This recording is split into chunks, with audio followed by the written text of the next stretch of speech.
दशरथ जी,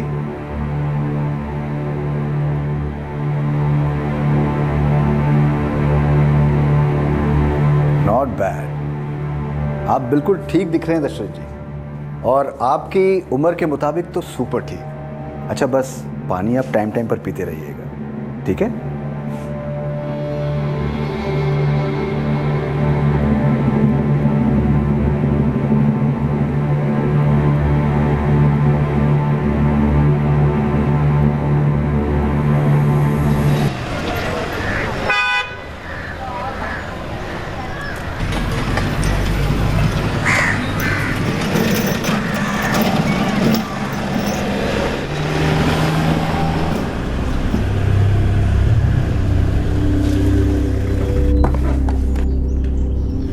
sir, इस hospital में कुल मिलाकर 6 कैदी हैं इस वक्त। चलो उनसे भी मिलते हैं। आइए सर।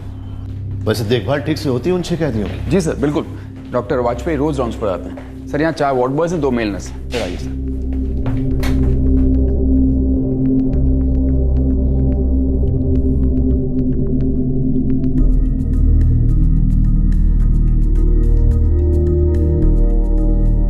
तुम कह रहे थे कि 6 हैं। सर, एक स्पेशल है। स्पेशल क्यों? कोई नेता वेता है? नहीं सर, लेकिन है special. Hello doctor Vajpayee. Hello. ये हमारे नए जिले साहब हैं, एसपी रघुवीर Mathur. Good morning doctor.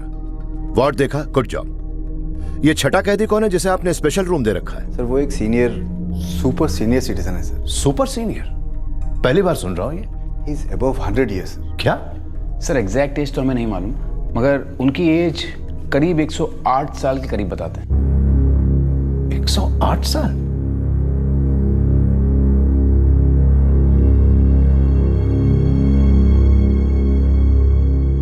Sir, records 108 कहते हैं। इन्हें पिछले साल उम्र कैद की सजा सुनाई गई। मुकदमा पूरे 22 साल चला सर। मतलब इस समय अगर ये 100 साल के ऊपर के हैं तो मुकदमे की शुरुआत के समय 80 के ऊपर के ही रहे होंगे। जुर्म भी तभी किया होगा। जी सर, रिकॉर्ड्स हैं। रिकॉर्ड्स होंगे, लेकिन सवाल यह है कि क्या यह शख्स इस समय उम्र कैद की सजा काट पाने की हालात में है? I mean, इंसान की उम्र मैक्सिमम 100 की होती है, जो ये पार कर चुके हैं। वैसे ठीक ही हैं सर। ये ज्यादातर खामोश ही रहते हैं चौबे जी, जरा कुछ सुन भी नहीं पाते हैं सर।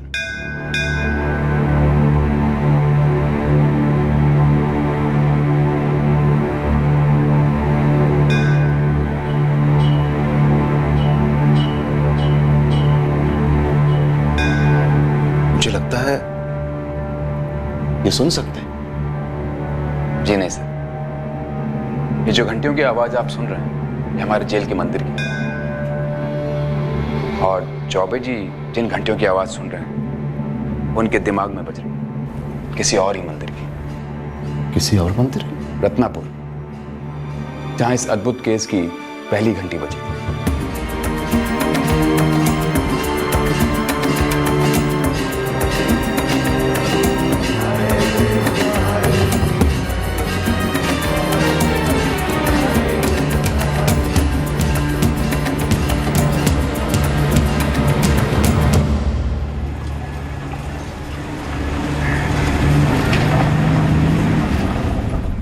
मर्डर किसका हुआ था? मल्टीपल मर्डर्स थे सर। क्या?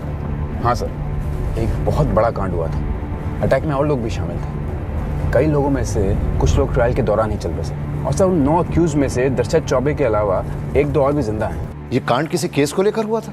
मंदिर सर, इस सारे केस का मूल मुद्दा वो रत्नापुर का कृष्ण मंदिर ही था सर।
गुरुदेव, आपने हमारी इस छोटी सी भूमि पर एक भव्य देवालय के निर्माण का स्वप्न देखकर हमारे इस रत्नापुर गांव को धन्य कर दिया। आयुष्मान भव।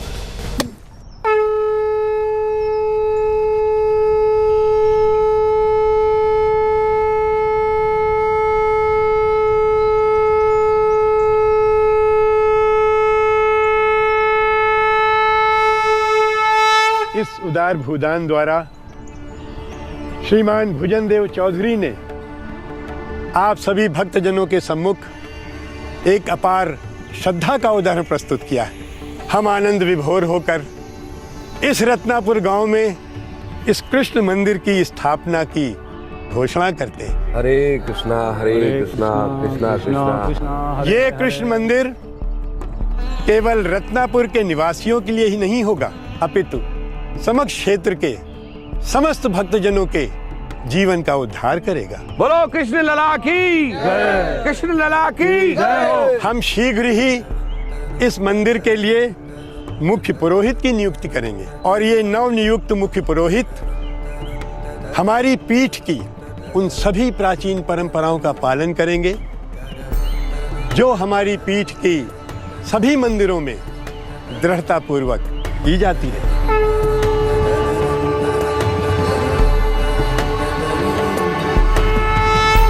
एक 100 साल से भी ज्यादा की उम्र का कैदी और एक 200 साल से भी ज्यादा पुराना मंदिर और एक ऐसा ही पुराना युद्ध जो उम्र कैदी दशरथ चौबे लड़ता आया था। यह संघर्ष शुरुआत में एक भक्ति की गाथा थी और फिर भक्ति महत्वाकांक्षा बनकर वर्चस्व की गाथा बन गई। पंडित दशरथ चौबे, पंडित? ये केस क्या है मौर्य? सर मैं 32 का हूँ। 22 साल पहले जब ये केस शुरू हुआ था तब मैं 10 साल का था। मैं भी इस केस के बारे में उतना ही जानता हूँ जो मैंने रिकॉर्ड फाइल्स में पढ़ा है। लेकिन ये पंडित मुजरिम कैसे बन गया?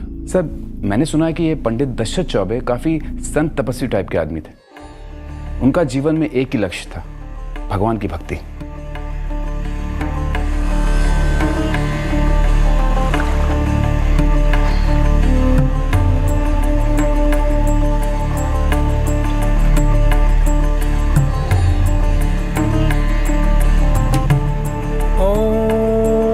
आदित्याय च विद्महे भास्कराय च धीमहि तन्नो सूर्य प्रचोदयात्।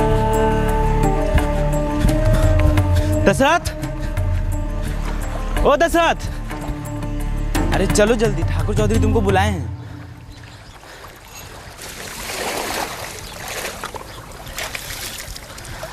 क्या हुआ भैया? काहे बुलाए भैया?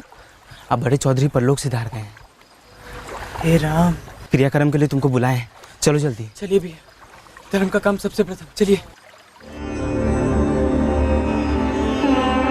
अनादिनिदिनो देव शंख चक्र गदाधर अभ्युत्थान पुंडरीकाक्षर प्रेत मुक्तिर प्रदुर्भव कृष्णाय वासुदेवाय देवकी नंदनाय च तन्नो विष्णु प्रचोदयात्।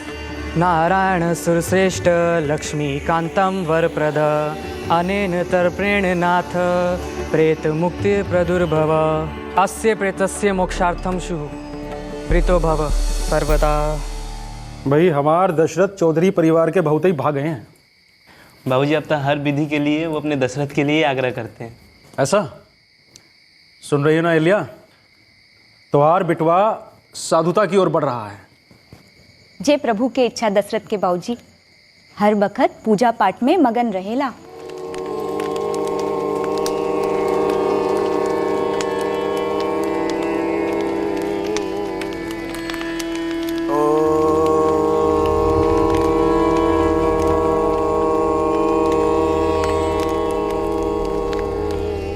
सौभाग्य है हमारे दशरथ के जे गुरु पुरुषोत्तम जी शिष्य बना लिए ओका।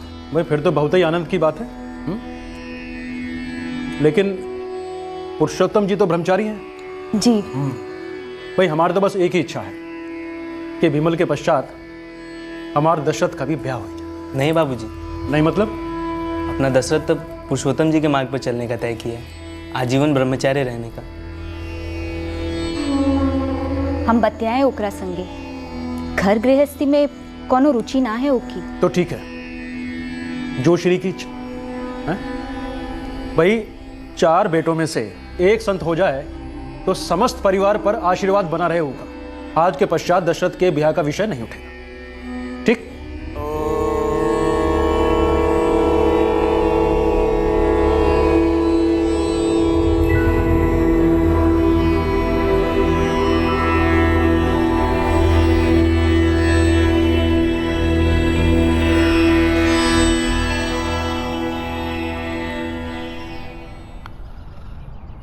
धन्य हो दशरथ,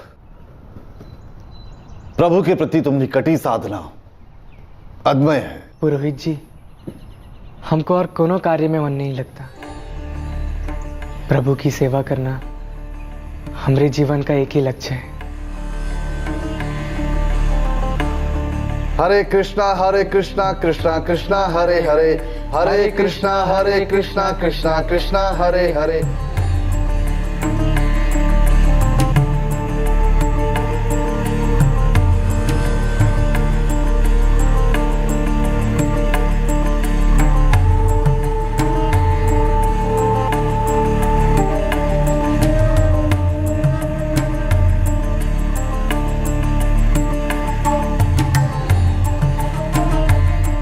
चौबीस मई 1988 रत्नापुर पंचायत के चुनाव का दिन था।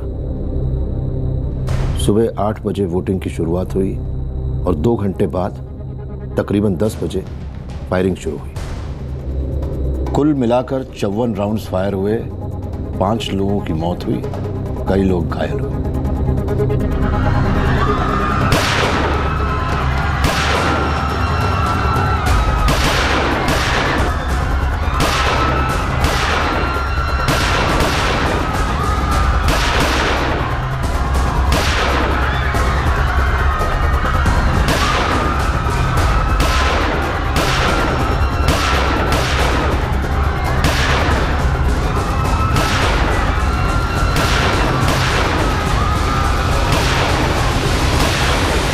फायरिंग में मारे गए लोग थे गजेंद्र दीक्षित, मुकुंद दीक्षित, चारुदत्त दीक्षित, हरेश्वर दीक्षित, आदिनाथ शुक्ला। टोटल विक्टिम्स 5 थे।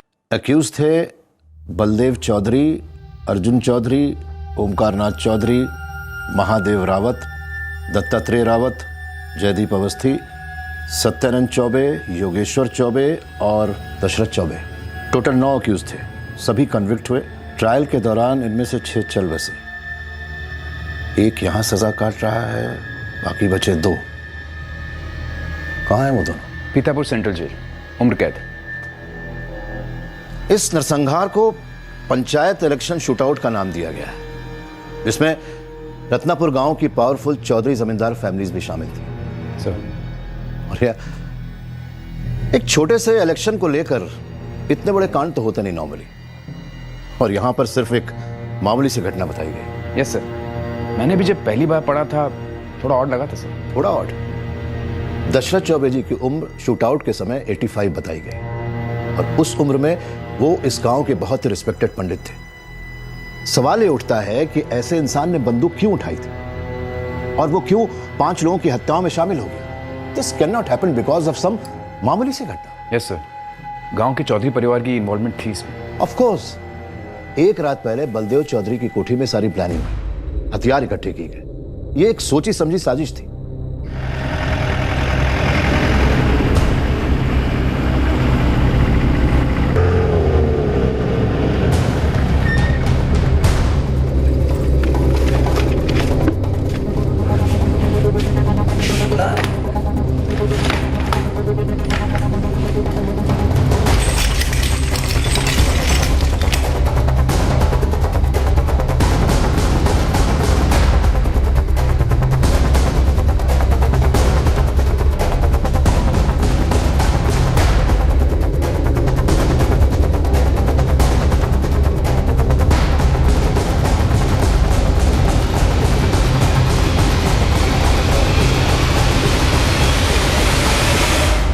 आरती की थाली छोड़कर बंदूक उठाने का समय आ गया है।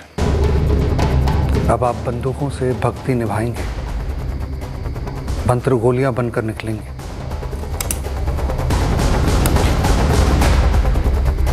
लीजिए।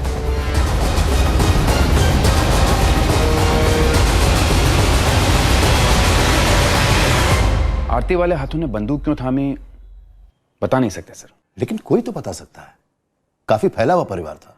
नहीं सर, चौबे जी के कुछ रिश्तेदार हैं, उनके भाइयों के पोते वगैरह, वो कभी कभी उनसे जेल में मिलने आते हैं, लेकिन कोई कुछ जानता नहीं है सर। पौरिया स्टेट के 10 जेल्स मेरे ताबे में रह चुके हैं, और जहां तक मुझे लगता है कि सारे कैदियों में से दशरथ चौबे जी सबसे ज्यादा बुजुर्ग हैं। इसलिए मेरे लिए जानना बहुत जरूरी हो जाता है कि दशरथ चौबे जी ने बंदूक क्यों उठाई थी।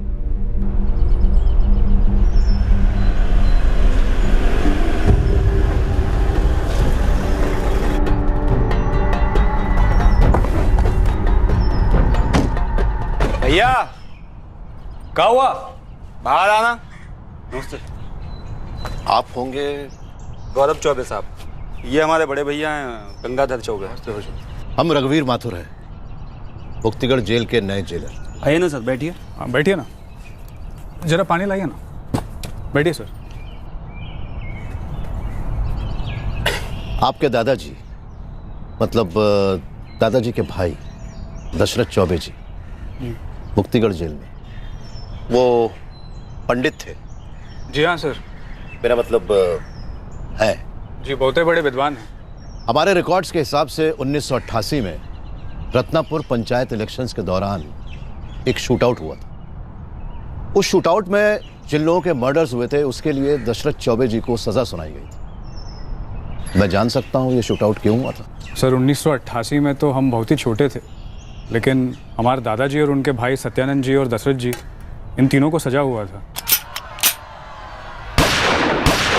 और हमारे दादाजी और सत्यानंद जी का तो मुकदमे के दौरान ही देहांत हो गया था। और उसके बाद दरअसल सर हमको पता ही नहीं चल पाया कि माजरा था क्या। आपके परिवार के कुछ और लोग भी हैं क्या इस गांव में? नहीं साहब, सब लोग गांव छोड़ के चले गए हैं, बस हम 2 भाई बचे हैं। कृष्ण मंदिर के जो मुख्य पुरोहित हैं गगन दीक्षित जी,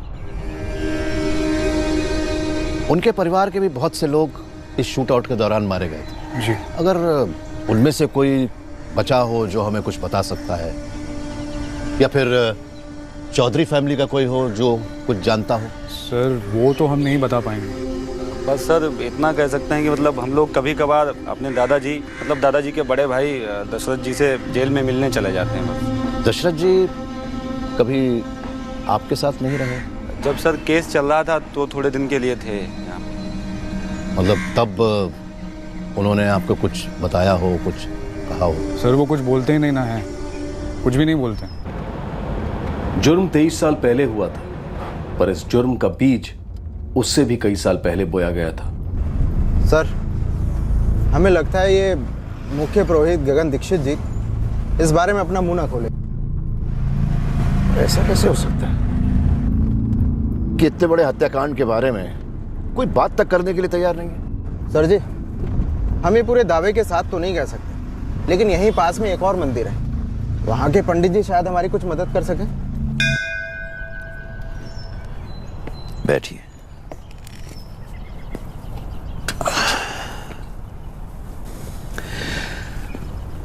संघर्ष कथनी और करनी के बीच है एसपी साहब।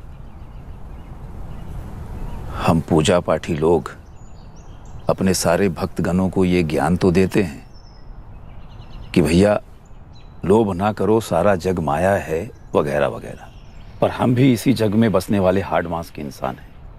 हमारी रगों में भी खून बहता है, और उस खून में कभी कभार लोभ लालच भी बहता है। पुजारी जी, इस मामले में किसका लोभ इतना महंगा पड़ गया? कई लोगों का सामूहिक लोभ था एसपी साहब, साधारण मनुष्य हो या कोई आध्यात्मिक महापुरुष। ये लोभ सभी को बराबर नष्ट करता है, और ये लोभ है सत्ता का लोभ। वो सत्ता जो मनुष्य को भ्रमित कर देती है कि वो मनुष्य नहीं, वो भगवान है, या फिर भगवान द्वारा चुना गया सत्ता का ठेकेदार। और जब कोई मनुष्य ईश्वर के प्रति पूरी तरह समर्पित होता है, कहीं जाकर उसे ये एहसास होने लगता है, विश्वास होने लगता है कि वही ईश्वर का एकमात्र उत्तराधिकारी है।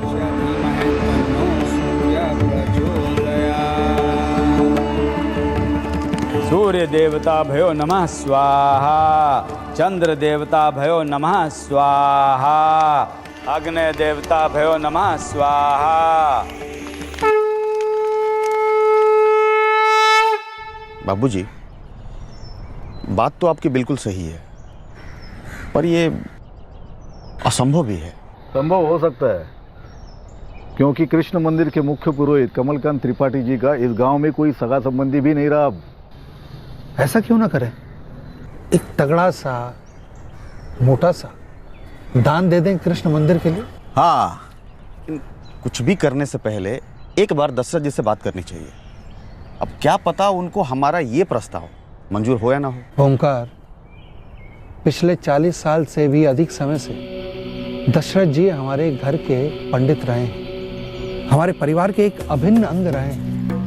भला उन्हें इस प्रस्ताव से आपत्ति क्यों होगी? उल्टा हो तो प्रसन्न होंगे इस प्रस्ताव से।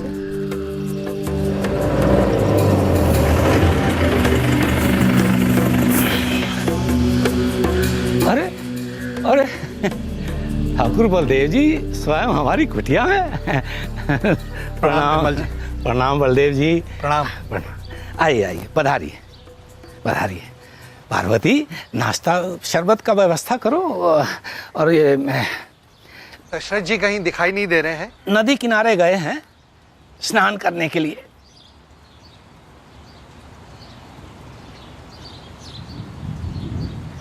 लो, नाम लिया और वो रहा दशरथ। 100 साल जिएंगे। प्रणाम पंडित जी। प्रणाम प्रणाम। बलदेव जी, आप आज यहाँ कैसे? आपसे एक जरूरी बात करना चाह रहे थे। बैठिए। पंडित जी, हम आपका बहुत आदर करते हैं। ईश्वर का अगर कोई सच्चा भक्त है तो वो सिर्फ आप। हम तो प्रभु के दास हैं, उनकी सेवा करना हमारा एकमात्र धर्म। एक और धर्म है आपका, वो धर्म आपको बुला रहा है। कहिए, खुलकर कहिए। पंडित जी, हमारे कृष्ण मंदिर के मुख्य पुरोहित का पद आपको बुला रहा है। दशरथ जी, कृष्ण मंदिर के मुख्य पुरोहित कमलकांत त्रिपाठी जी बूढ़े हो चुके हैं और इस गांव में उनका कोई सगा संबंधी भी नहीं जो उनकी जगह ले सके। अगर होता तो भी आपसे योग्य इस पद के लिए और कोई नहीं हो सकता पंडित जी। यदि आपको ऐसा लगता है तो हम कृतज्ञ हैं। प्रभु की सेवा में उनके इतने निकट रहने का अवसर मिले, हमारा तो जन्म ही सफल हो जाएगा। इस प्रस्ताव से आपको कोई आपत्ति तो नहीं है? देखिए बलदेव जी, यदि मुख्य पुरोहित कमलकांत त्रिपाठी जी हमें अपना उत्तराधिकारी नियुक्त करते हैं तो हम कृतज्ञ रहेंगे। बस यही सुनने आए थे पंडित जी। अगर आप इस पद को स्वीकारेंगे तो पूरे गांव के लिए मान का विषय होगा। अब हम इस कार्य को और जोर से आगे बढ़ाएंगे। प्रणाम।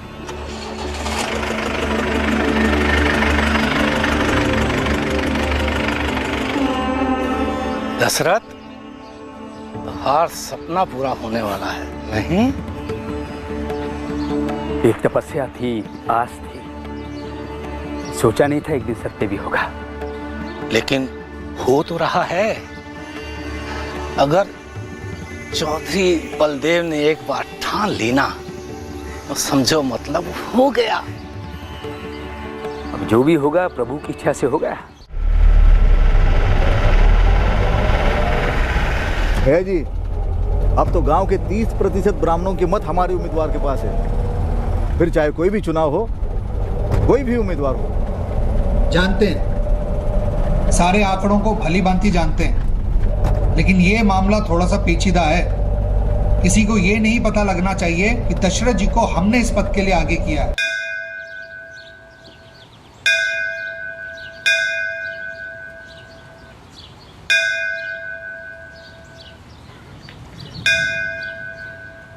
प्रणाम प्रणाम मुख्य पुरोहित जी। प्रणाम प्रणाम प्रणाम प्रणाम। तो क्या विचार किया आपने?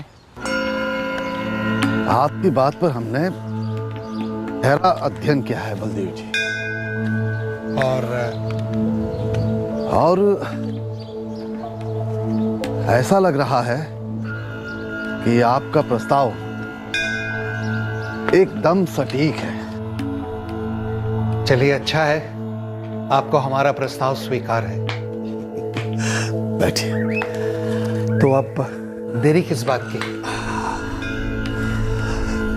इतनी जल्दी किस बात की है बलदेव जी? आप हमें इस पद से मुक्त कराने में क्यों इतने उतावले हैं? हमारी मुक्ति में अभी बहुत समय है। कैसी बात कर रहे हैं पुरोहित जी? आपका स्वास्थ्य बना रहे ऐसी रोज प्रार्थना करते हैं लल्ला जी से हम। तो फिर हम चाहते हैं तनिक विश्राम करें आप। और पंडित दशरथ चौबे जी एक ही है पूरे गांव में जो आपकी पवित्र पादुका पहन सकते हैं। आपकी बात में कोनो दो राय नहीं है। दशरथ बहुत ही योग्य पंडित है। पुरोहित जी, अगले माह जन्माष्टमी के दिन क्यों ना कृष्ण लल्ला के नए सेवक की घोषणा कर दी जाए? मुहूर्त तो बहुत ही बढ़िया है और आपके प्रस्ताव में तथ्य है, पर हम इस विषय में थोड़ा और गहराई से विचार करना चाहते हैं। विचार कर लीजिए, लेकिन निर्णय भी ले लीजिए। आपके इस निर्णय पर पूरे गांव का भविष्य निर्भर करता है पुरोहित जी। जी अवश्य। पंडित दशरथ चौबे एगो मात्र योग्य पंडित है गांव में। भाई गजब है, हम गुड्डो गुडियों का खेल खेले थे का? नंदू, ऐसी बात नहीं है। दशरथ में एक अनोखी बात है अवश्य, किंतु आप भी जाना थे गुरुदेव कि अपने पारिवारिक पंडित को आगे करने में बलदेव जी का कोनो हेतु होगा ही। हम चौधरी परिवार को अच्छे से जानते हैं और तुम्हारी महत्वाकांक्षा को भी पहचानते हैं। अब हमरी छोड़िए गुरुदेव, किंतु आपका उत्तराधिकारी आप ही के वंश का होना चाहिए। अब ये हम नहीं, पीढ़ की परंपरा बोल रही है। तुम तो जानते ही हो ना, इस गांव में हमरा कोई भी रक्त संबंधी नहीं है। बगल वाले गांव में तो है। गुरुदेव, आपके बहन के पति पंडित गजेंद्र दीक्षित।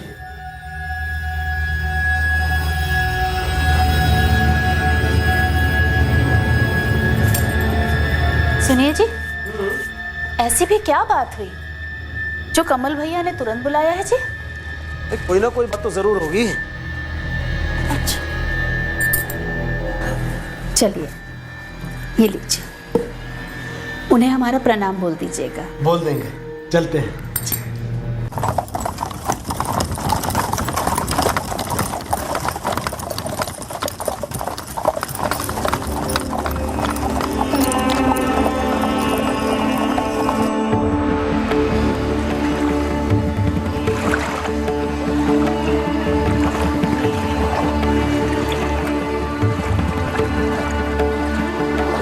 अब चौधरी बलदेव जी की अगुवाई में हमारे दशरथ भैया को मुख्य पुरोहित बनना ही बनना है।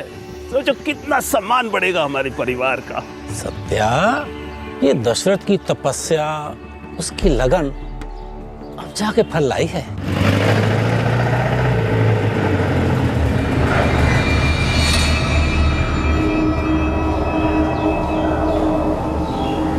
ये कोई साधारण जीजासाला का भरत मिलाप तो ना है भैया जी? आपको पक्का पता है कि गजेंद्र दीक्षित जी को मुख्य पुरोहित जी ने बुलावा भेज के बुलवाया है? भतीजे 16 आने पक्की खबर है। बहन का पति है, जीजा वंश कहां से हो गया? वंश नहीं हुआ तो क्या हुआ भैया जी, परिवार तो है ना। अर्जुन, पूरी जानकारी निकलवाओ। दशरथ जी मुख्य पुरोहित बनकर ही रहेंगे, ये लिखित बात है, समझ लो। बाबू जी, एक बात कहूं, सबसे पहले हम लोग सारे ठाकुरों की एक सभा बुलवाते हैं, मनाते हैं हम उन्हें, फिर पंचायत करवाते हैं। दशरथ जी के लिए जितना समर्थन जुटा सकते हैं अभी जुटा लेते हैं। ओमकार सही कह रहा है भैया जी। सांप फन उठा है, उससे पहले उसे कुचल देना चाहिए।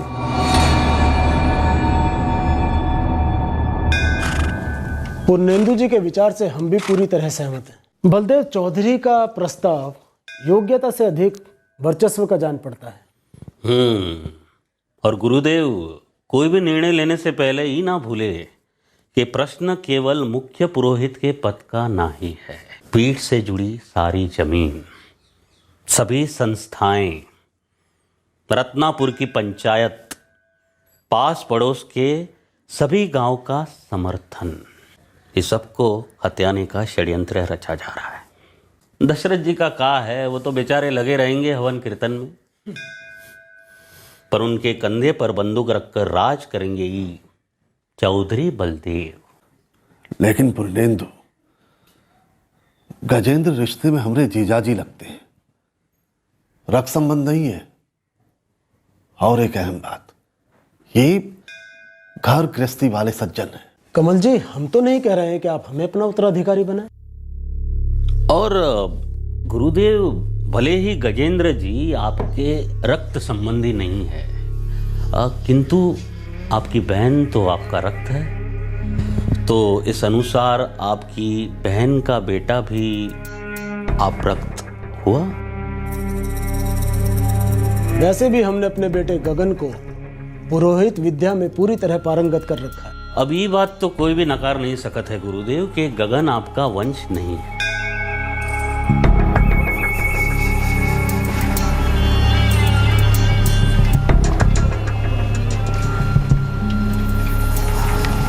और यदि गगन को आपका उत्तराधिकारी घोषित कर दिया जाए तो आप पीठ के स्थापक गुरु श्री हरिप्रसाद जी की बनाई परंपरा का पालन करेंगे। और ये नवनियुक्त मुख्य पुरोहित हमारी पीठ की उन सभी प्राचीन परंपराओं का पालन करेंगे जो हमारी पीठ की सभी मंदिरों में दृढ़तापूर्वक की जाती रही। और रत्नापुर के कृष्ण मंदिर का मुख्य पुरोहित सदैव स्थायी मुख्य पुरोहित के वंश का होना चाहिए। ऐसी परंपरा चलती आई है गुरुदेव। और यदि गगन मुख्य पुरोहित बनता है तो ये परंपरा टूटेगी नहीं।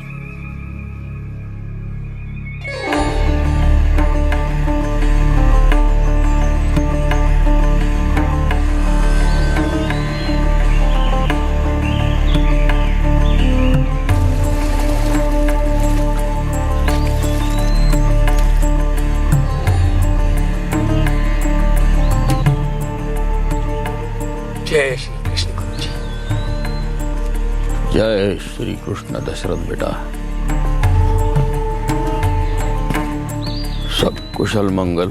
गुरुजी, हम आपके लिए एक आनंदमय समाचार लाए हैं। कहो दशरथ बेटा। हमें कृष्ण मंदिर का मुख्य पुरोहित घोषित करने का प्रस्ताव रखा गया है। ये तो अति आनंदमय समाचार है। ये उत्तरदायित्व संपूर्ण लगन और श्रद्धा से निभाना।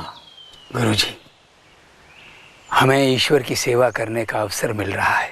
ये तो तुम्हें ही मिलना था। तुम मेरे सबसे विनयशील शिष्य हो। ईश्वर ने तुम्हें रचा है उसी की सेवा के लिए। पवित्र आत्मा है तुम्हारी, इसे कभी मैला न होने देना। जी गुरुजी। ये लीजिए पानी। हमारे दिन पलटने वाले हैं लता। क्यों? ऐसी भी क्या बात हुई कमल भैया से? रत्नापुर के कृष्ण मंदिर के मुख्य पुरोहित श्री कमलकांत त्रिपाठी जी, तुम्हारे बड़े भैया, अपने भांजे यानी हमारे बेटे गगन को अगला मुख्य पुरोहित घोषित करने जा रहे हैं। हमारे तो भाग ही खुल गए लता। अगले सप्ताह जन्माष्टमी के शुभ अवसर पर यह घोषणा की जाएगी। खुश रहो बेटा। दीर्घायु भव। हम तो पहले से कह रहे हैं, इतना सरल ना समझिए इस विषय को। अभी भी समय है बाबूजी, तुरंत सारे ठाकुरों का समर्थन ले लेते हैं। तुम दोनों समझ नहीं रहे हो, ये एक सूक्ष्म मामला है। यहाँ बल से नहीं बुद्धि से काम लेना होगा, नीतिपूर्वक हल करना होगा। अब कैसी नीति बाबूजी? उन लोगों ने अपना फैसला ले लिया है और हमारे प्रस्ताव को नकार भी रहे हैं। पुनः विचार करने का आग्रह करेंगे। भैया जी, साम दाम भेद सारे प्रयास कर लिए हमने, अब समय है दंड का।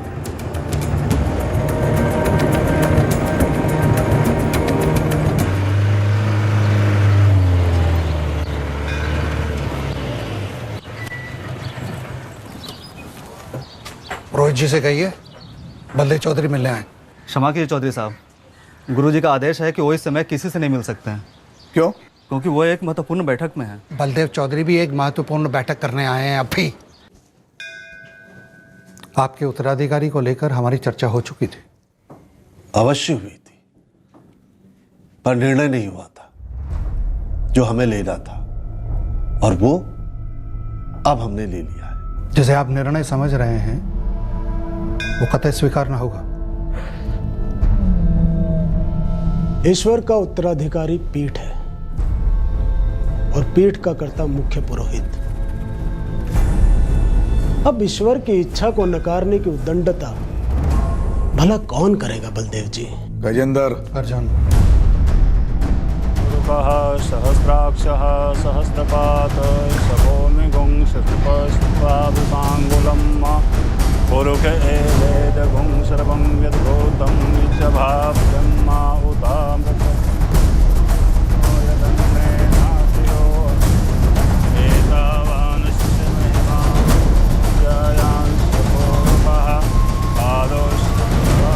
भैया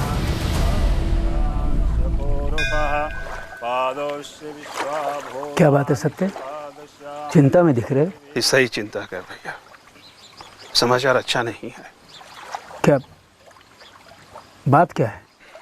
मुख्य पुरोहित त्रिपाठी जी अपनी बहन के बेटे गगन को अपना उत्तराधिकारी घोषित करने वाले हैं। ये सत्य नहीं हो सकता है। ये सच है भैया। क्या ये बात ठाकुर बलदेव चौधरी जानते हैं? उन्होंने ही तो संदेशा भिजवाया है। भैया भैया, प्रसाद भैया,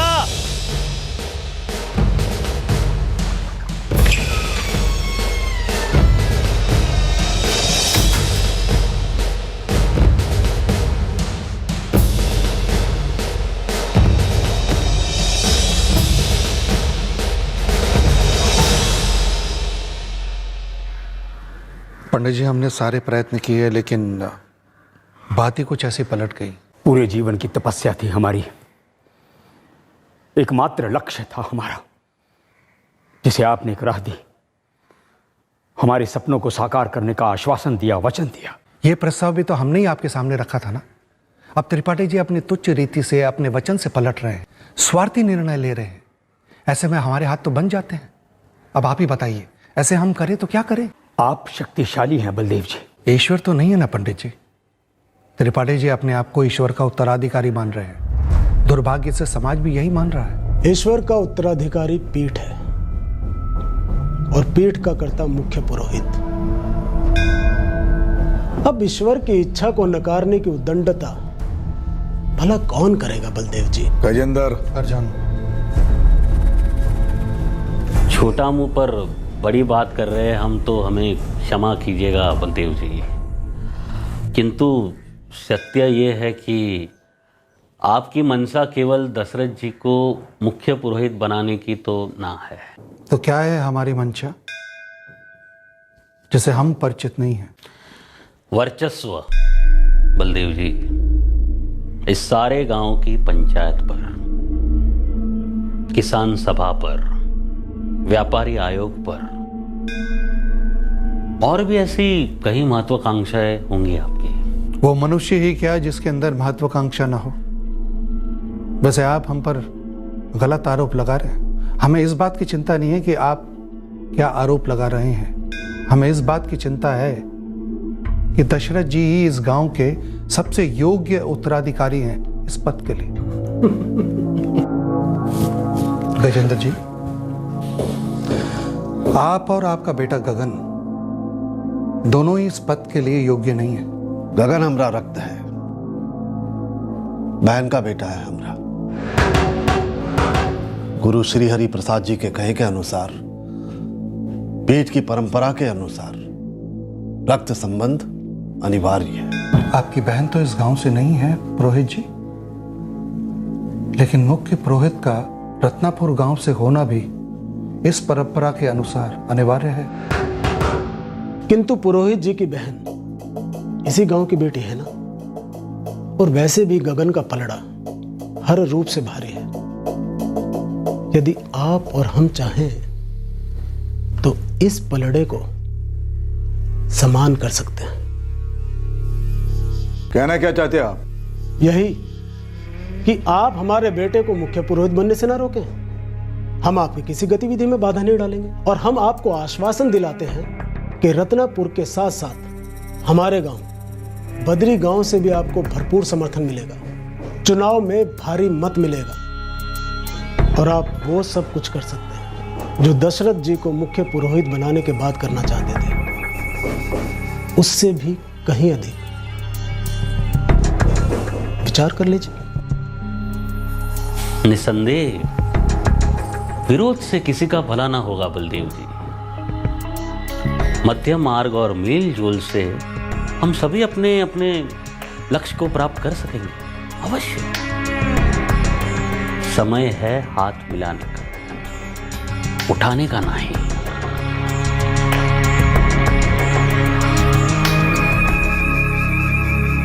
हम सबकी भलाई इसी में है कि मुख्य पुरोहित त्रिपाठी जी का निर्णय स्वीकारें।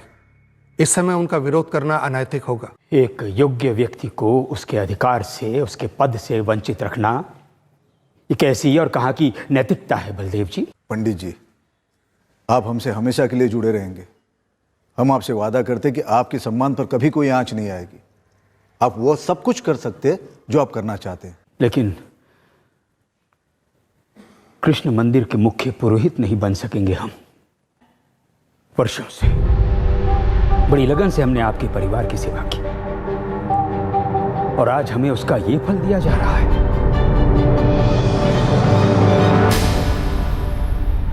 बाबूजी, दशरथ जी पर ध्यान रखना होगा हमें। उनके दिल का चोट कहीं उनके दिमाग में ना पहुंच जाए और यही चोट कहीं प्रतिशोध का रूप ना धर ले बाबूजी। उसकी चिंता करने की कोई आवश्यकता नहीं है। दशरथ जी पूजा पाठ वाले व्यक्ति हैं। वो आश्वासन नहीं है भैया जी। ये दशरथ जी पता नहीं क्या करने की सोच रहे हैं। वैसे कुछ नहीं होगा। अगर हुआ भी ना तो दशरथ जी को हमसे बड़ा समर्थन नहीं मिलेगा।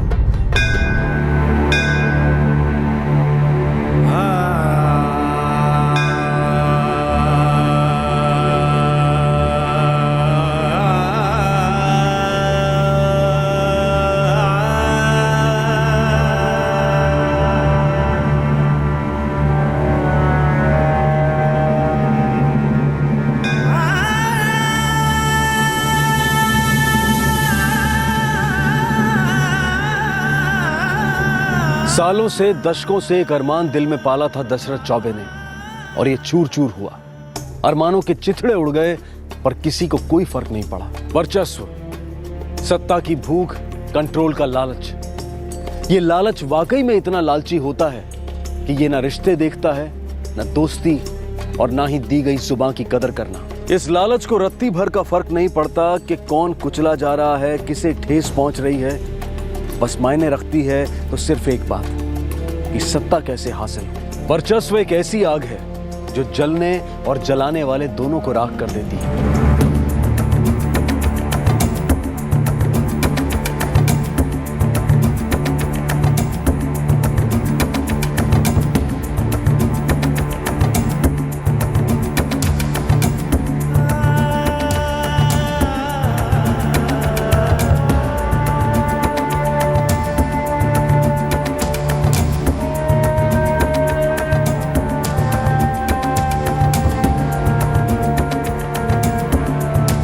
एसपी साहब, कुछ खास लोग होते हैं जो जब अंदर से टूटते हैं ना तो अपने अंदर जाकर अपने आप को जोड़ते हैं, अपने दर्द से जूझते हैं, दुनिया से दूर एकांत में।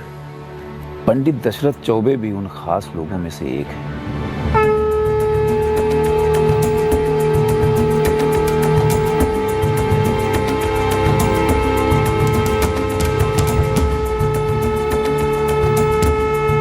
मुख्य पुरोहित कमलकांत त्रिपाठी जी ने अपने भांजे गगन दीक्षित को अपना उत्तराधिकारी घोषित कर दिया। दूसरी ओर दशरथ अपनी साधना में मग्न रहे, सारी दुनिया से दूर, अपने आप के अंदर।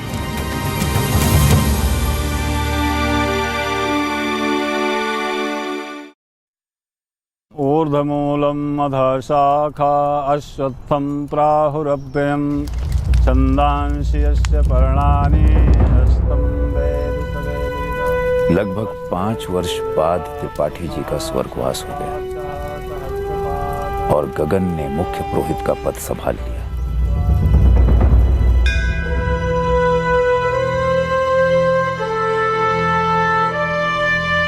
लेकिन श्याम जी, इस शूट आउट की वजह क्या थी, वो भी घटना के 22 साल बाद? अगर गगन दीक्षित जी के मुख्य पुरोहित घोषित किए जाने के बाद दशरथ जी ने मानो इस संसार से संन्यास ले लिया था, तो फिर 22 साल बाद अचानक इस तरह लौट आने की वजह क्या थी? धोखा वो घाव है जिससे जीवन भर गुस्से का मवाद निकलता रहता है। ये एक ना बुझने वाली चिंगारी है।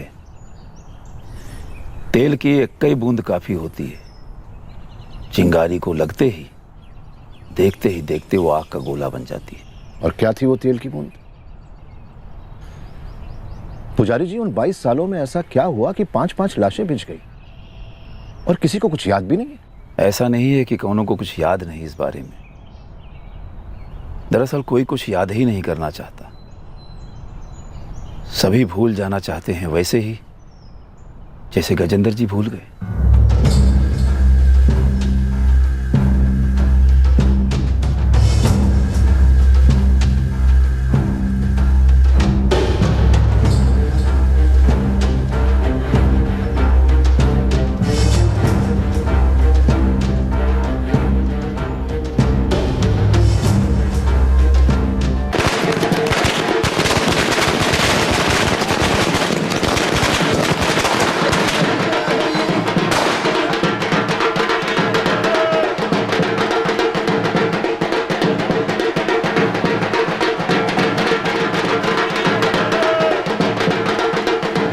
हमारी भैया जी, बहुत बड़ा विश्वासघात हुआ है हमारे साथ। पंचायत समिति चुनाव में हमारा एक भी आदमी नहीं है। रत्नापुर के इतिहास में आज तक कभी ऐसा नहीं हुआ। उनके यहाँ ढोल बज रहे हैं, गुलाल उड़ा रहे हैं वो लोग, और हमारे यहाँ मुंह पे कालिक पोतकर हम लोग खामोश बैठे हुए हैं, लाश की तरह। बाबूजी, लाश की तरह। भैया जी, हमारी शर्मनाक हार के बारे में सुना ही होगा आपने। हार जीत भी सांसों की तरह होती है, चलती रहती है। गगन से हम खुद मिलकर बात करेंगे।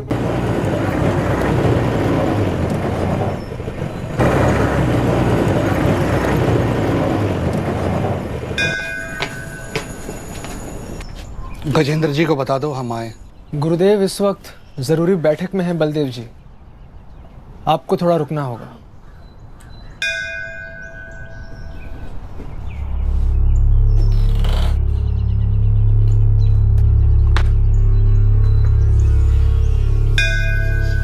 विजय भव, यशस्वी भव।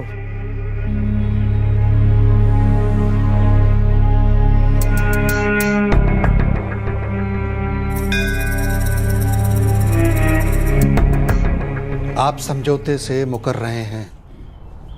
आप ये सब इसलिए कह रहे हैं ना क्योंकि आपका एक भी उम्मीदवार जीत नहीं पाया। कैसे जीतता? हमारे उम्मीदवार के हिस्से के सारे मत हमारी प्रतिद्वंदियों की तरफ घुमा दिए गए, और घुमाने वाले आप थे। गजेंद्र जी, आप भी स्वयं घूम गए। बड़ी गंदी राजनीति खेल रहे हैं आप। राजनीति करने वालों को इस भ्रम में नहीं रहना चाहिए कि जन समुदाय कोई भेड़ बकरी है जिसे जब चाहा, जैसे चाहा, जहां भी हाँक दिया। जनता जनार्दन है और जनार्दन ईश्वर है, और हम सब इसी जनता जनार्दन के हाथों की कठपुतलियां हैं। कठपुतली तो आपका बेटा गगन है, और डोर आपके हाथ में है गजेंद्र जी, आपके हाथ में। ये बात किसी से छिपी नहीं है कि पंचायत में आपने अपने वर्चस्व के बल पर मंदिर के लिए 5 एकड़ जमीन निकलवाई, जिसका उपभोग आप अपनी निजी संपत्ति की तरह कर रहे हैं। बिना प्रमाण के भद्दे आरोप मत लगाइए बलदेव चौधरी। लड़ना है तो योद्धा की तरह आइए, कराने वाले कायर की तरह नहीं। और अगर आपका ठिकाना खत्म हो गया हो तो हमें अनुमति दीजिए, हमें और भी महत्वपूर्ण कार्यों का संचालन करना है। आपके बेटे को मुख्य पुरोहित बनाना हमारे बीच एक समझौता था गजेंद्र जी, लेकिन आपने हमारी पीठ में छुरा भोंक दिया, हमारे मान सम्मान को पैरों तले रौंद दिया। आप क्यों चुप बैठे हुए पूर्णेंदु जी? इस समझौते की साक्षी आप भी हैं। बलदेव जी, कम से कम आप तो पीठ में छुरा भोंकने की बात ना ही करे तो अच्छा है, क्योंकि जो हमने आपके साथ किया वही आप भी हमारे साथ करने वाले थे, यदि अवसर मिलता तो। पंडित दशरथ जी को आगे करके आप उनके पीछे, उनके नाम पे राज करने के सपने देख रहे थे। अब आपके सपने भंग हो गए तो आप बौखला गए। पर ये कोई हारने का तरीका ना है बलदेव जी। सत्ता के खेल में रोना धोना किसी को शोभा नहीं देता। प्रणाम।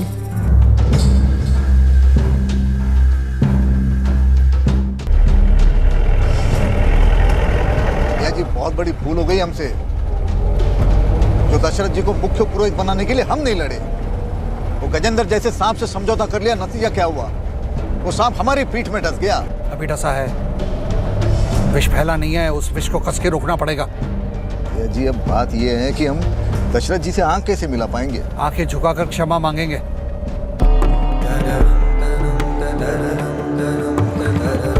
ओम आदित्याय च विद्महे भास्कराय च धीमहि तन्नो सूर्यः प्रचोदयात्।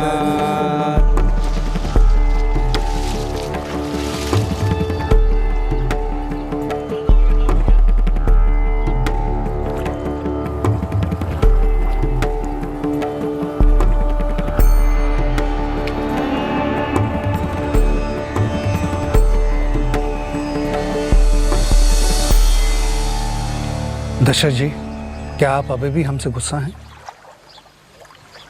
अपनों द्वारा विश्वासघात क्रोध से अधिक पीड़ा देता है बलदेव जी। उसी पीड़ा को दूर करने आए हैं। हमने बरसों पहले अपने सीने में एक सपना सजोया था, अब हमने उसे समाधि दे दी है। दशरथ जी, महापुरुष और उनकी इच्छाएं हमेशा अमर रहती हैं, उन्हें समाधि से बाहर निकालना पड़ेगा। पिछली बार भी आपने उन्हें समाधि देने के लिए हमें बेबस किया था। आप ही ने कहा था कि हम मुख्य पुरोहित नहीं बन सकते। अब ऐसी परिस्थितियां कभी आएंगी नहीं जिसकी वजह से हमें सर झुकाना पड़े दशरथ जी। तब हम बेबस थे, अब ऐसा नहीं है। तो अब कैसे है बलदेव जी? आज परिस्थिति कैसे अलग हो गई? पहले भी गगन हमसे उम्र और ज्ञान में छोटा था और आज भी है। वैसे अब तो हम भी बूढ़े हो चले हैं, उसके स्थान पर मुख्य पुरोहित बनने से तो रहे। उतना आसान तो नहीं है, पर आप और हम मिलकर ये लड़ाई लड़ें तो असंभव भी नहीं है। दशरथ जी, ये हमारे वकील हैं भीमसेन सिन्हा जी। ये अदालत में गगन दीक्षित को मुख्य पुरोहित के पद की नियुक्ति के विरुद्ध अर्जी दे सकते हैं। किस आधार पर? रत्नापुर कृष्ण मंदिर पीठ के स्थापक गुरु श्री हरिप्रसाद जी ने स्पष्ट किया था कि रत्नापुर कृष्ण मंदिर का उत्तराधिकारी रत्नापुर से होगा, और ये जो गगन दीक्षित है इसकी पैदाइश और परवरिश रत्नापुर में नहीं हुई है, बद्री गांव में हुई है। तो ये तो पीठ के आदेशों का उल्लंघन हुआ ना गुरुजी।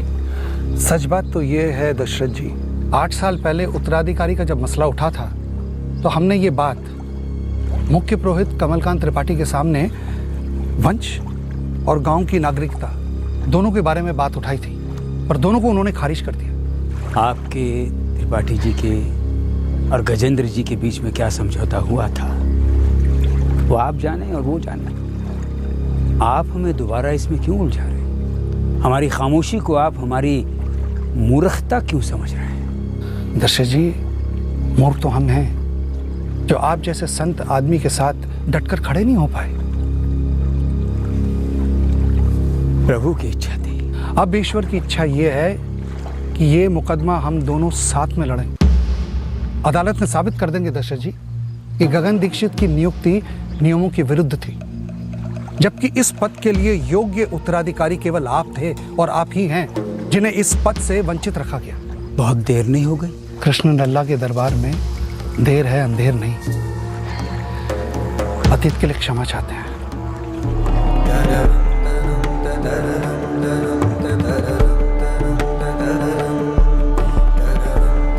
8 साल पहले जो आपके साथ घोर अन्याय हुआ था ना, उसकी भरपाई हो जाएगी। दशरथ, उस गद्दी पर हमेशा से ही सिर्फ तुम्हारा अधिकार रहा है। इतने सालों तक भक्तों को तुमसे वंचित रखा गया। अब जो कुछ भी तुम कर रहे हो ना, वो गांव की भलाई के लिए कर रहे हो। ईश्वर और भक्तों के बीच का माध्यम हो तुम, ईश्वर के चुने हुए हो।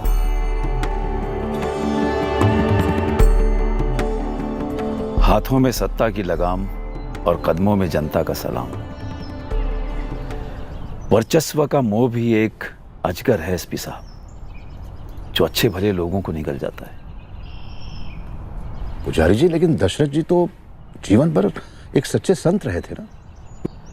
वे आज भी सच्चे संत ही हैं एसपी साहब, पर समस्या तब आती है जब सच्चे लोग सिर्फ अपने आप से झूठ बोलते हैं, अपने निजी लालच को अपना धर्म समझ बैठते हैं और अपनी निजी लड़ाई को किसी धर्म युद्ध का रंग दे देते हैं। योर ऑनर, हमने इस अदालत के सामने वो सभी सबूत पेश किए हैं जो ये साबित करते हैं कि रत्नापुर कृष्ण मंदिर के मुख्य पुरोहित के पद पर गगन दीक्षित की नियुक्ति अमान्य है। तो हम इस मसले में अदालत के हस्तक्षेप की अपील करते हैं। इस अदालत ने दोनों पक्षों की दलीलें सुनी हैं, पर यह अदालत इस मसले में कोई भी फैसला नहीं सुनाएगी। एक गांव के मंदिर के ट्रस्टीज या मुख्य पुरोहित की नियुक्ति ये कोई सरकारी नौकरी नहीं है और न ही सरकारी चुनाव द्वारा चुने जाने वाला कोई पद है।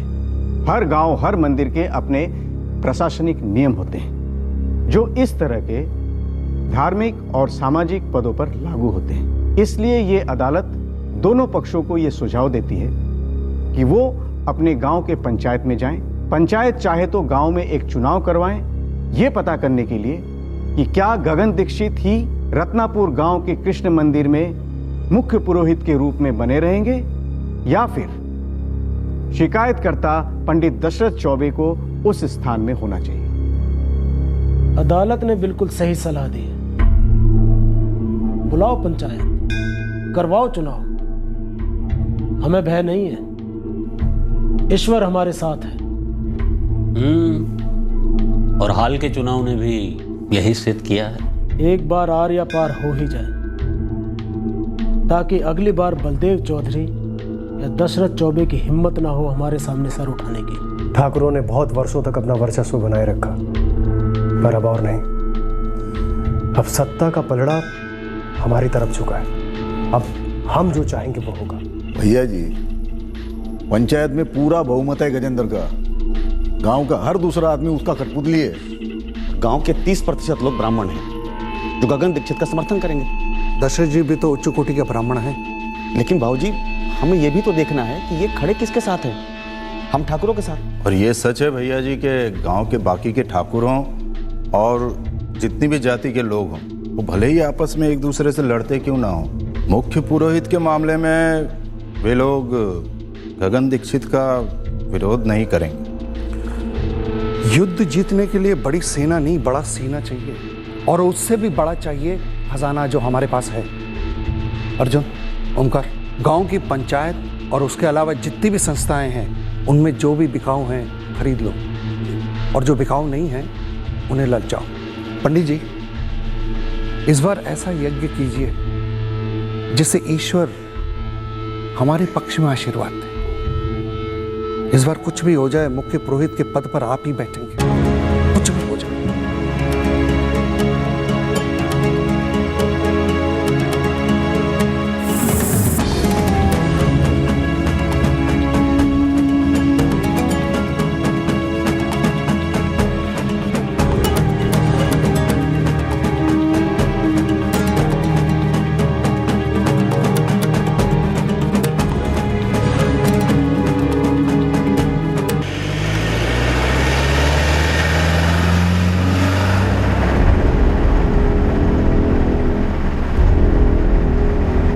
लोगों को तो खरीदा जा सकता है किंतु आत्मा को नहीं। हरेश्वर जी भाई, राजभोग घोषित करो इस गांव में और आसपास के गांव में। इस पूर्णिमा को महाआरती के बाद हर कृष्ण भक्त प्रसाद लेगा और वो प्रसाद उनके अंतःकरण को भी शुद्ध करेगा। जी भैया, हम समझ गए। सुनो सुनो सुनो, गांव के सभी गांव वासियों को निमंत्रण दी जाती है इस पूर्णमासी को कृष्ण मंदिर में महाआरती होगी, जिसके पश्चात राजभोग होगा। सभी रत्नापुर वासियों को इस भोग प्रसाद में आना ही है।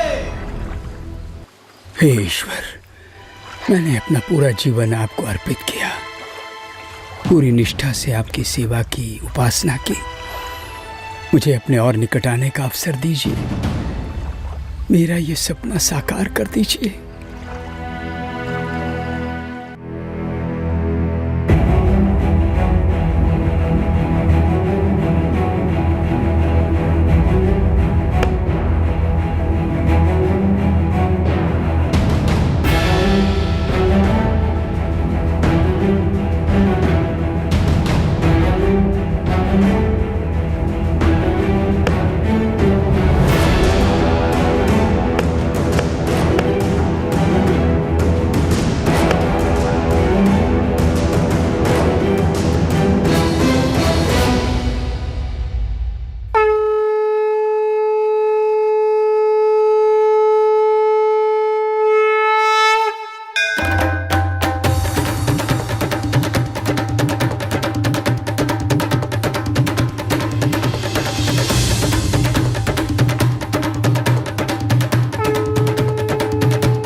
विजय तो निश्चित हमारी ही होनी थी, तय था, लिखित था।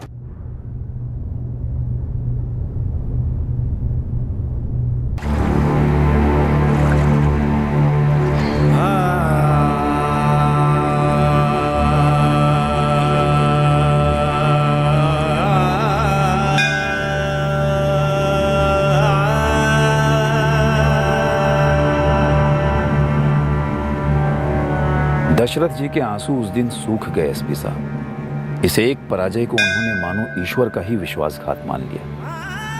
उन्हें लगने लगा कि उनका पक्ष तो सच्चा था और ईश्वर ने उन्हें छुटला दिया।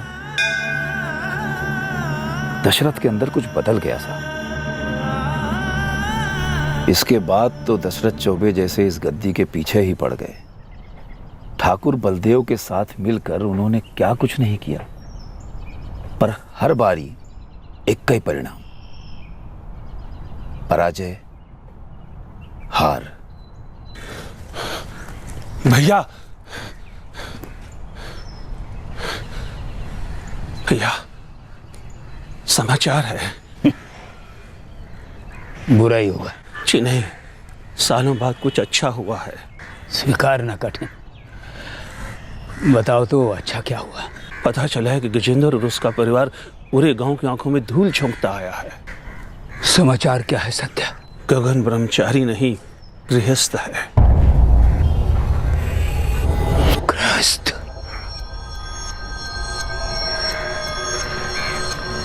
संतान? एक बच्चा है, बेटा। कैसे पता चला तुम्हें? मेरे गांव में एक आदमी है जो अब शहर में रहता है, उससे जान पहचान है हमारी। उसने बातों बातों में बताया कि गगन विवाहित है। उसने तो गगन के ससुराल वालों का पता भी दिया है। इतना बड़ा झूठ बोला इन्होंने गांव वालों से। बहुत चालाकी की। गगन दीक्षित के विवाह का प्रमाण पत्र किसी दूसरे के नाम पर, जो फर्जी नाम है। नाम लिखा है मोहन। हमने पता किया है कि बदरी गांव में जब जब गगन दीक्षित जाते हैं वो सबसे पहले एक घर में रहते हैं। सबको लगता है कि उस घर के लोग उसको आशीर्वाद लेते हैं, लेकिन नहीं। दरअसल वो घर उसका ससुराल है। उनकी पत्नी और उनका बेटा दोनों गगन के सास ससुर के साथ ही तो रहते हैं। अब इसके बाद और किस प्रमाण की आवश्यकता है अदालत को?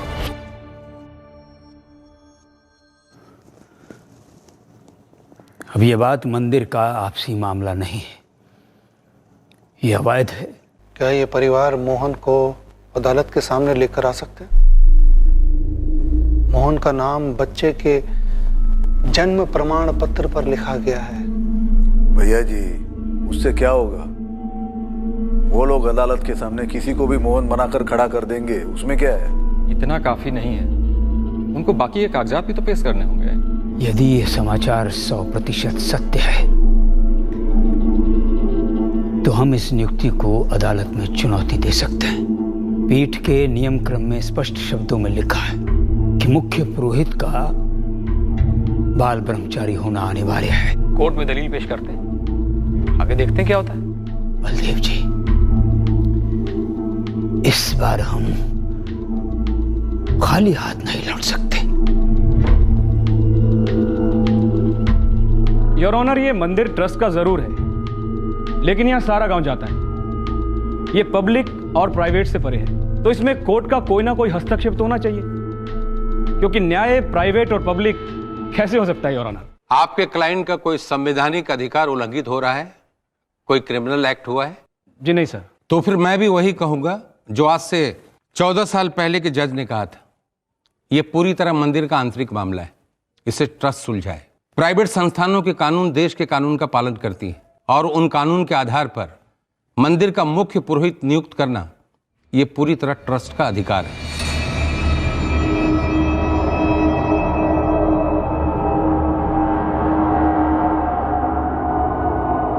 गगन जी के गृहस्थ होने के बाद वो लोग पंचायत में उछालना चाहते हैं। उन लोगों का कहना है कि रत्नापुर के भक्तों की आंखों में हम लोगों ने धूल झोंका है। क्या इसके पहले कोई मुख्य पुरोहित रहे नहीं होंगे जो गृहस्थ थे? हरेश्वर, खोज करो, पुरानी पोथियां खुलवाओ। गजेंद्र भाई साहब, 100-200 साल पुरानी पोथियां कहाँ ढूंढते फिरेंगे? आवश्यकता पड़ी तो हम पुरानी से पुरानी पोथियां खुलवाएंगे। परंपरा ने यदि किसी उल्लंघन को क्षमा किया तो फिर वो उल्लंघन नहीं कहलाता, नया नियम बन जाता है। यदि किसी गृहस्थ पुरोहित को नियुक्त किया गया या फिर पद पर बने रहने दिया गया है तो फिर समझ लो हमारे गगन का भी कोई बाल बांका नहीं कर सकता।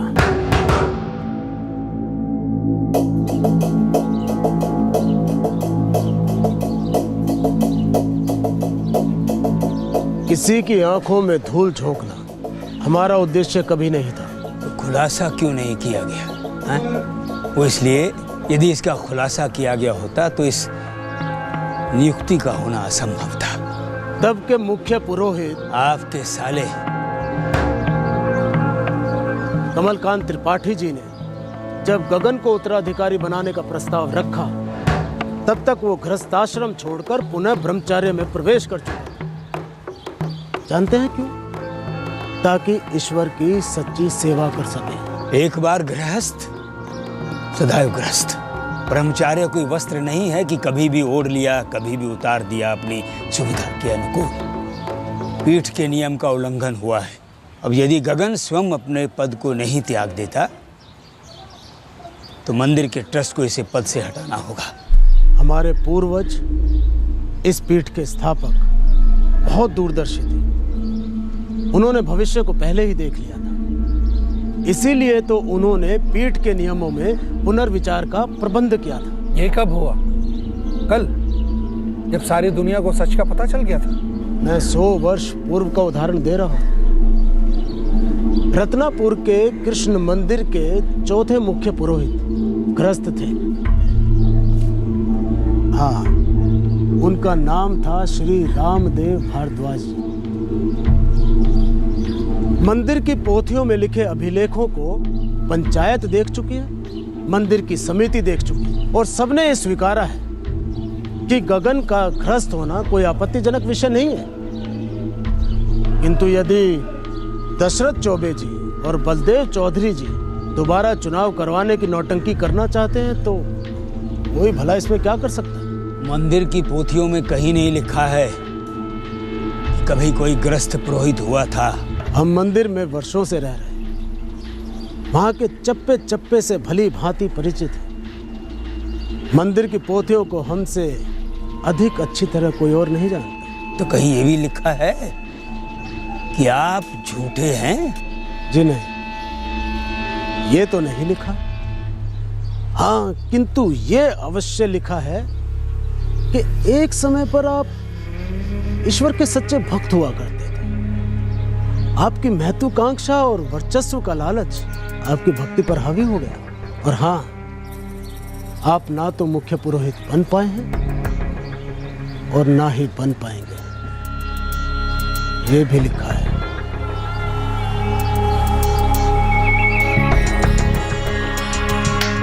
ठाकुर बलदेव चौधरी की तलवार से दशरथ जी ने गगन की गद्दी पर जितने भी वार किए, गद्दी टस से मस ना हुई, पर हर बारी तलवार टूटती रही। नई तलवारें, नए हथियार आजमाए गए, कोशिशें रुकी ही नहीं। जैसे कि गजेंद्र जी की एक बहन थी, अब उनका किसी दूसरे धर्म के व्यक्ति के साथ विवाह हो गया। उन दिनों में तो काफी बवाल हुआ होगा। आपको जानकर अजीब लगेगा कि कोई बवाल ही नहीं हुआ। और क्यों? गजेंद्र जी ने पंचायत, ट्रस्ट और सारे गांव के सामने ये कह दिया कि उस बहन का बहिष्कार कर दिया गया है, सारे रिश्ते तोड़ दिए गए। गांव वालों का भी पूरा समर्थन गजेंद्र जी को ही मिला। अब दशरथ जी और बलदेव ठाकुर मानो पूरी तरह से टूट गए थे, हताश हो गए, बिखरे हुए, चिढ़े हुए, मानो बिन शिकार की बूढ़ा शेर। और फिर 1988। जी, फिर आया 1988।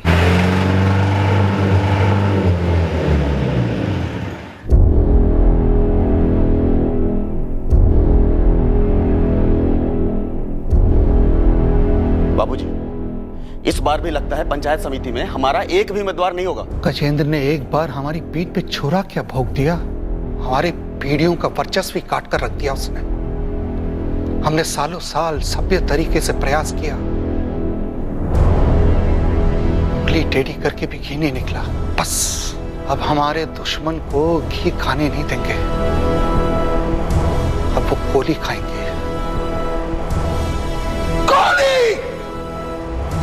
गोली खाएंगे। ओमकार, जयदीप को अपने साथ लेकर जाओ और हथियारों का इंतजाम करो। और अर्जुन, दशरथ जी को अपने साथ रखो। प्रतिशोध की आग वो भी शांत करना चाहेंगे। प्रणाम पंडित जी। प्रणाम अर्जुन जी, कहिए। बलदेव भैया ने गजेंद्र से बदला लेने का प्रण ले लिया है, एक आखिरी बार।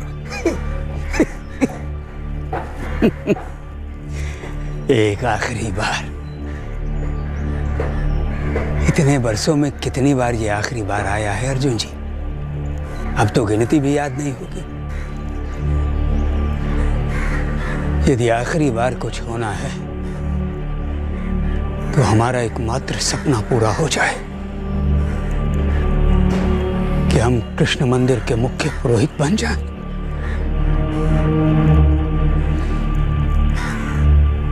सालों पहले देखा था ये सपना, जिसे बलदेव जी ने पूरा करने का वचन दिया था, पर वचन नहीं निभाया। अब नियति का खेल देखिए, बलदेव जी से हुआ छुपा समझौता गजेंद्र ने नहीं निभाया। बलदेव भैया ने तो आपको मुख्य पुरोहित बनाने की जी जान लगा की कोशिश की थी, पर अब कोशिश नहीं होगी, खात्मा होगा। क्या कह रहे हैं आप? बलदेव भैया ने कल आपको हवेली पर बुलाया है, हम गाड़ी भेज देंगे, तैयार रहिएगा।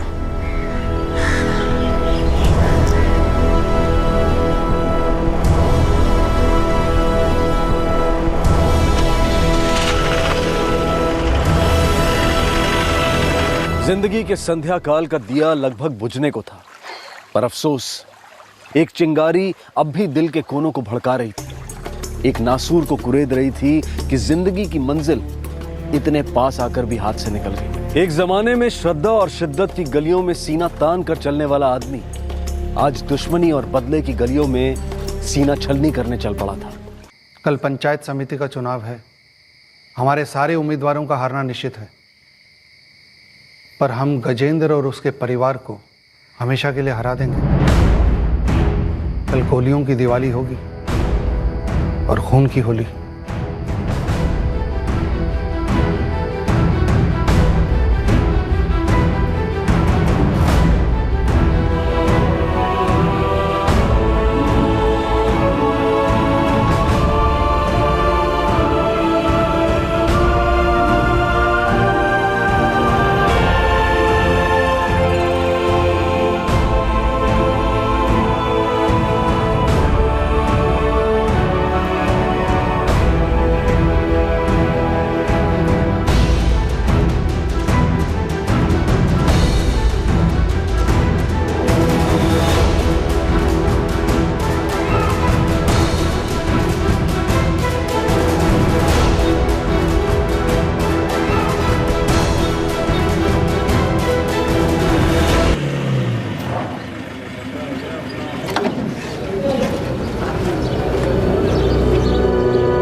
गजेंद्र जी, क्या हो रहा है ये? एक गरीब विकलांग की मदद की जा रही है, इतना तो देख ही सकते हैं आप। हाँ, सब कुछ दिखाई दे रहा है।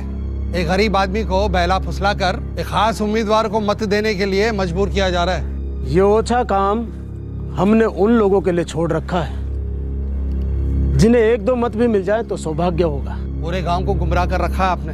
आपके हाथों गांव को लूटने से बचा रहे हैं। इस अहंकारी दशरथ को आगे रखकर आप तो पूरे गांव को कंगाल ही बना डालते हैं और अपने परिवार की परंपरा को कायम रखते हैं। जुबान को लगाम दे गजेंद्र, खानदान पे मत जा। आप अपनी जीभ किसी वैद को दिखाइए, बू आ रही है। अपनी आंखें भी दिखाइए जो हमेशा हम में खोट ढूंढती आई है। तनिक अपनी गिरेबान में झांक कर देखिए। ओमकार, बाबूजी, अर्जुन, भैया जी, निकालो रे बंदूक। पूरी तैयारी करके आए थे वो लोग एसपी साहब। इरादा भी साफ था कि पहले जुबान से तीर चलाएंगे और फिर बंदूक से गोली। हरेश्वर, हथियार निकालो।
श्याम जी, ये दशरथ चौबे क्या वाकई में 100 के ऊपर है?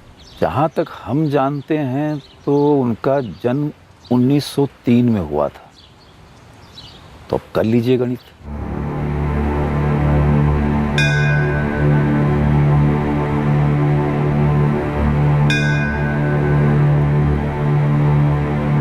सर, आज पूरे दिन देश के सभी जेल के रिकॉर्ड चेक किए। और क्या मिला इस रिसर्च से? दशरथ चौबे जी इस देश के सबसे बुजुर्ग कैदी हैं सर। मौर्य, हम सभी जानते हैं कि दशरथ जी ने एक जुर्म किया है, सबसे बड़ा जुर्म, हत्या का, जिसके लिए उन्हें सजा भी सुनाई गई। लेकिन इस उम्र में, इस हालात में किसी भी जेल में रहना इनह्यूमन है। हाँ सर, आप ठीक कह रहे हैं। हम कोर्ट में एक पिटीशन दाखिल करेंगे कि दशरथ जी को बेल दे दीजिए, उन्हें उनके भाई के पोतों के हवाले कर दिया जाए, वही उनकी देखभाल भी करेंगे। 108 साल के बुजुर्ग की जगह किसी जेल में नहीं हो सकती। सांस लेने दो उन्हें, जितनी भी सांसें बची हैं खुले में लेने दो, आजाद सांसें।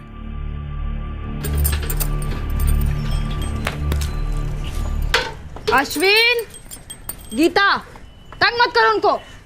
मम्मी कुछ बोलते ही नहीं, फिर क्या तंग करे? हाँ, और सिर्फ टुकुर टुकुर देखते रहते हैं। जाओ बाहर जाकर खेलो, परेशान मत करो उनको, जाओ।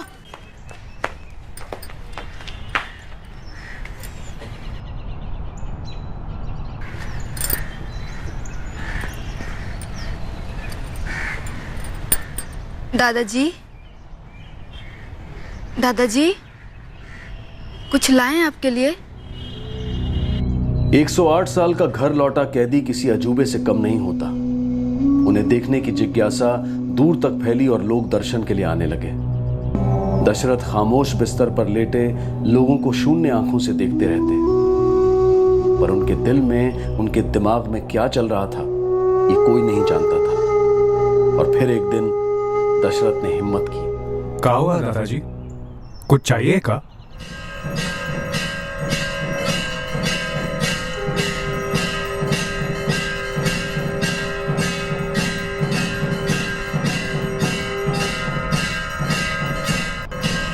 सुनिए ना, हमको लगता है दादाजी मंदिर की तरफ इशारा कर रहे हैं। दादाजी मंदिर जाना चाहते हैं क्या?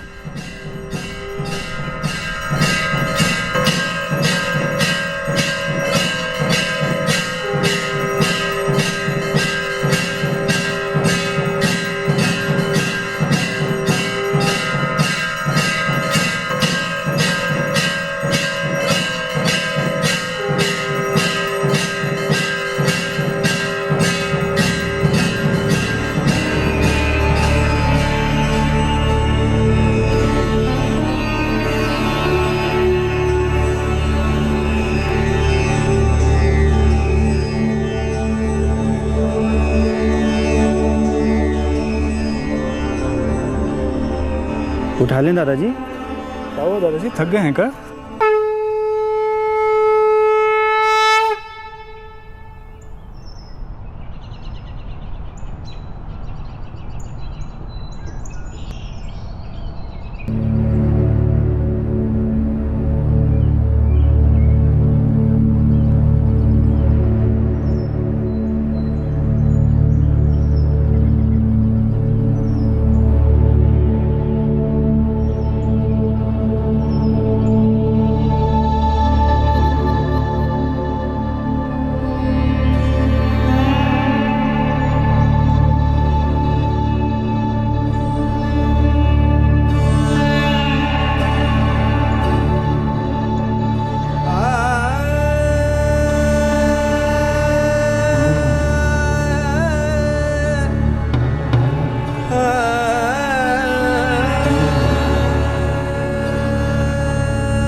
दादाजी देखिए, आज आपके लिए खिचड़ी बनाए हैं, थोड़ा सा खा लीजिए।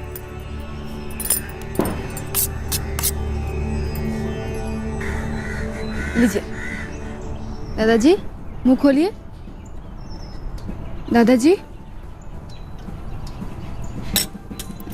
दादाजी,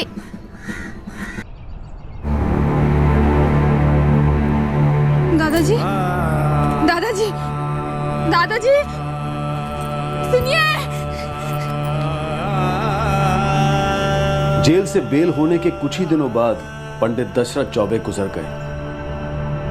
उनका देहांत रत्नापुर के कृष्ण मंदिर में जाने के एक दिन बाद हुआ। वो मंदिर जो कभी उनकी श्रद्धा और तपस्या का प्रतीक था और बाद में उनके वर्चस्व के युद्ध की रणभूमि बनकर रह गया।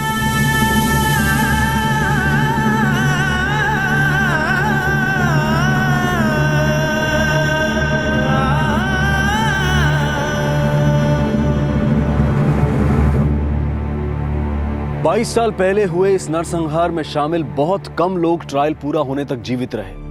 बलदेव ठाकुर नहीं रहा, उसका भाई नहीं रहा, दशरथ के भाई नहीं रहे। सिर्फ दशरथ और 2 लोग जीवित थे जब कोर्ट ने अपना फैसला सुनाया। वर्चस्व, शक्तिशाली और प्रभावी होने की इच्छा, सत्ता की लगाम को पकड़े रहने की कामना। इतिहास गवाह है कि किस तरह वर्चस्व ने न जाने कितने ही नरसंहार करवाए हैं। और जब जब ये कामना एक भयंकर लालच में तब्दील हुई है, अच्छे भले ज्ञानी और काबिल लोग भी निर्दयी खूनी बनकर रह गए, जो इंसानियत के आईने में अपने आप से आंखें नहीं मिला पाए। For more updates, subscribe to our channel, click the show links and enjoy watching the videos.